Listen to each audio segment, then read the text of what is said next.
the nuclear family. When you have a family that actually sits down and eats. Now I understand sometimes dinner is always hard, with sports and stuff like that. But if you have it where it's like 4 or 5 times a week, where you're sitting down and you're eating these meals, and the kids are helping you develop these meals, it's so much more impactful to how that kid's going to react. But also, if you're living in a high stress society, so we live in a society that the mom and dad are divorced, so the kids go from one family to another, throughout the week and things like that. What are they getting at one? What are they getting at the other? Also, what is mom saying about dad? Dad saying about mom? How much stress are kids then have to hold on to at such a young age? You know what I mean? All this stuff I think goes into what's breaking down our bodies, because when we're more stressed out, we know kids tend to be more sick. They tend to have more issues, all these kind of things. But when they're not, they tend not to. They can live in a much more healthier lifestyle and stuff like that, and it's huge.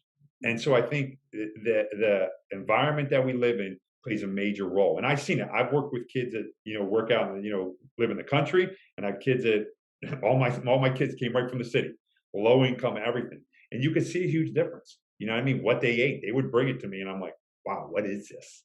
You know what I mean? The crap that they would eat. Is that's your dinner? Because that's all we had. So I understand sometimes it's difficult, but we have to do a better job as a society to not force, but to promote how healthy and what that can do for our bodies. Not only you and I, but these young kids at such a young age, how big of a role that plays for them as they grow up and avoid injuries. Yeah, it is a challenge, but I think people would understand when we put it this way, and it's that the short-term discipline of being prepared and preparing your meals and cleaning up your grocery list, that's worth the long-term benefit, because if you don't take that discipline on the front end, then what could that lead to? And you talked about the cost of injury earlier on, and it could just lead to this whole disaster. So that initial discipline and that preparation of getting things organized, I'm really big into systems in the household, that just really sets you free. Discipline sets you free. It really liberates you more for the long term. Whereas if you're just chasing these short quick fixes, these short pleasures, in the end they become catastrophic and they just add up over time with the malnutrition or the overtraining. So really keep that in mind. And would you say, as far as like eating healthy, one of the biggest misconceptions is that it's expensive and it's for people who are in a higher socioeconomic class? I shop at Aldi. I am so cheap. Like, yeah, I feel like I've like discovered like gold by how cheap I am with my food, and I just want to encourage people and get the education, because people in these neighborhoods aren't getting the education on this. Would you say that eating healthy and getting your macros can be cheap? Yeah, yeah. I mean, we shop at Aldi's all the time, my wife and I. You know what I mean? There's nothing wrong with that. And I think that's what people knock. Well, you have to go to this place. You have to go this place. We also find, local guys around here that the food's amazing, and you'd be surprised at how cheap it really is. You know what I mean? You think, oh, well, it's local farmers and things like that. Oh, it's going to be real expensive. That's not true either. I think people have that very big misconception of that's how it is. It's not. Yes, there takes more discipline to making sure, like you said earlier on, to shop correctly.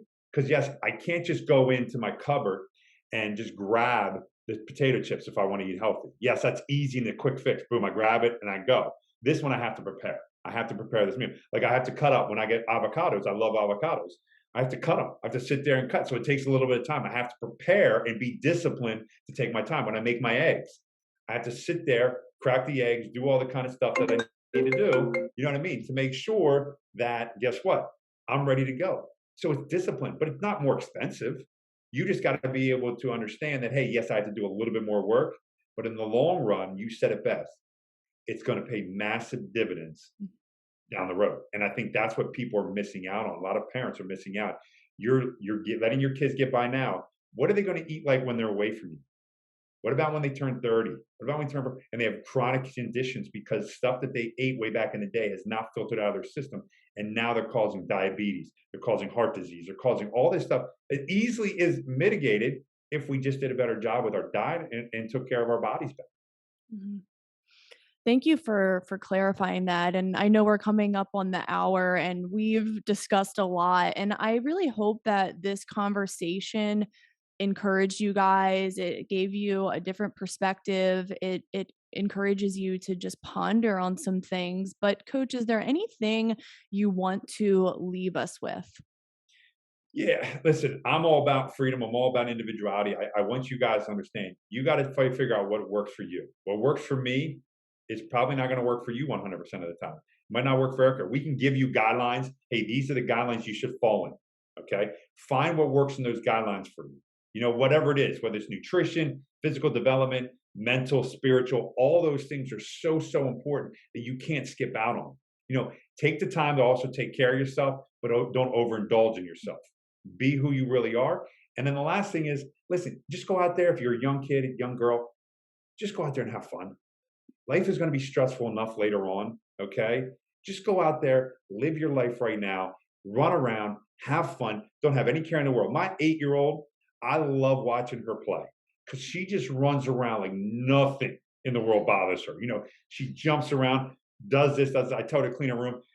She's up there for 5 minutes and then she's back outside. I said, "Did you clean your room?" "Oh yeah," and it's still a mess. You know what I mean? She has no care. Does that get me upset? Yes, it does. Does it bother her? Apparently not, because he does it all the time.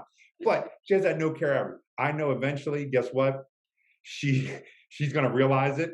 But now she's 8 years old. I just want her to have fun. I want her to grow up like I did in the sense of just going out there, being her, having a good time, understanding, exploring, and experiencing things in life that I can't teach her. And I think that's important because I think we try to micromanage everything as parents and as adults. Well, you got to do it this way.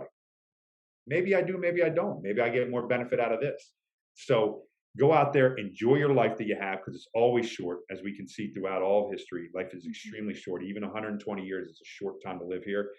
Just enjoy it, especially that young childhood that Erica works with. She's awesome. If you guys are not listening into all her stuff that she talks about, from helping out young girls to empowering them, all that kind of stuff, as well as the athletic part of it, you guys are missing out on what sports is all about because Erica has it nailed down on all the stuff she covers. She doesn't just cover one aspect. She covers and makes sure that females are empowered to be as great as they possibly can, but also not overdoing that whole feminism type stuff that has been pushed on society and is, I think, destroying society right now. But I highly recommend everybody going out there and listening to Erica, which I know you guys are, because if you're listening to this, you probably are. But all my crew that will listen to it, is that when I share it, go out and make sure you're following everything she does because she's 100% class act. Well, I really appreciate those kind words, and I'm just trying to provide a different side of things. And what we talked about today might be seen as countercultural, but that's okay. I think it's good to have these discussions and to just give girls a different side of things, give parents a different side of things, and then look, we're not here to micromanage you. At the end of the day, you do what you do, and we're just here to guide. Hopefully, it inspires, but we're not going to come knocking on your door and be like, "Did you implement all this?" No, that's not our job. So, thank you, Coach. This was awesome, and I will see you guys on next week's episode.